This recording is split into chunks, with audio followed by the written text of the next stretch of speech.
সবাইকে অসংখ্য ধন্যবাদ এবং শুভেচ্ছা। আপনাদের যারা খামারি আছেন তাদের প্রত্যেকের বাড়িতে এমন একটা শখের গরু আছে। তো এই গরুটা আমরা যখন শখ করে পালি তখন আমরা অনেকেই জানি না এবং জানতে চাই যে কখন তাকে কৃমির ডোজ করাবেন বা কৃমির ওষুধ খাওয়াবেন, আমরা অনেকেই জানি না।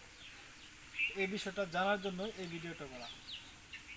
এরকম একটা শখের বকনা যদি থাকে, আপনি আপনার অজান্তে সে কিন্তু রোগে ভুগতেছে। আর এই রোগটার নাম হলো কৃমি আক্রান্ত।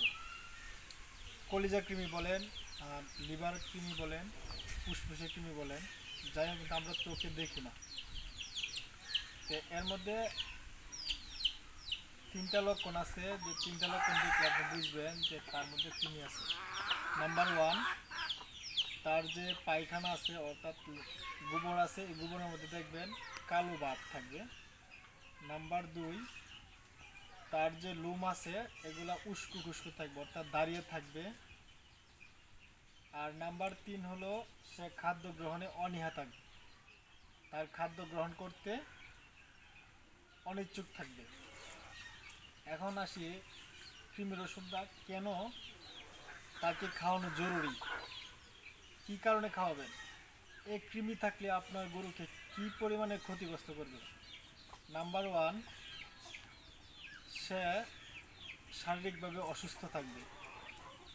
তার যে প্রধান বৃদ্ধি হওয়ার কথা অর্থাৎ গ্রোথ হওয়ার কথা, আপনি পুষ্টিকর খাবার দিচ্ছেন কিন্তু সে এ বডিতে রেজাল্ট পাচ্ছেন না।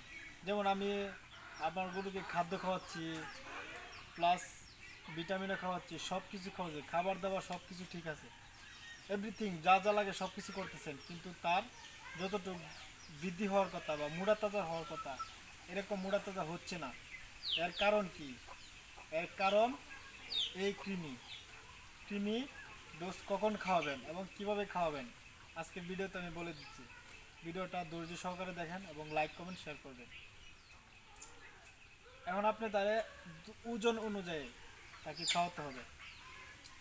তার ওজন যদি 45 কেজি থাকে তাহলে একটা তাকে কৃমি ওষুধ খাওয়াবেন। গর্ভবতীর ক্ষেত্রে অবশ্যই ভেটেরিনারি একজন চিকিৎসকের সাথে পরামর্শ করে তারপর তাকে খাওয়াবেন। যদি আপনার মধ্যে গর্ভবতী না থাকে তখন 45 কেজি ওজনের জন্য একটি ট্যাবলেট খাওয়াবেন। এই ওজন অনুযায়ী অবশ্যই তাকে ডোজ মেনটেন করতে হবে। যদি আপনি না বুঝেন, একজন ডাক্তার বা প্রশিক্ষণ প্রাপ্ত ভেটেরিনারি চিকিৎসক দ্বারা আপনি তাকে পরামর্শ করে তার ওষুধ নির্ণয় করবেন বা নেবেন। এই ছিল আমার ছোট্ট একটা বক্তব্য এবং উদাহরণ। আমি আমার অভিজ্ঞতা থেকে আপনাদের কাছে কিছু দেওয়ার চেষ্টা করতেছি।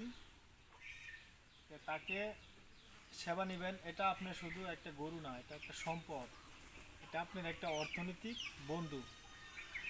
যখন আপনি তাকে যত্ন করবেন অবশ্যই সে আপনাকে কখনো লস দিবে না।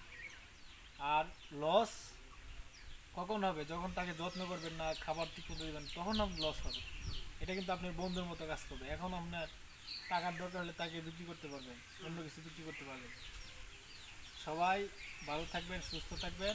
যে যেখান থেকে দেখছেন আমার সালাম, আদাব, শুভেচ্ছা। আসসালামু আলাইকুম।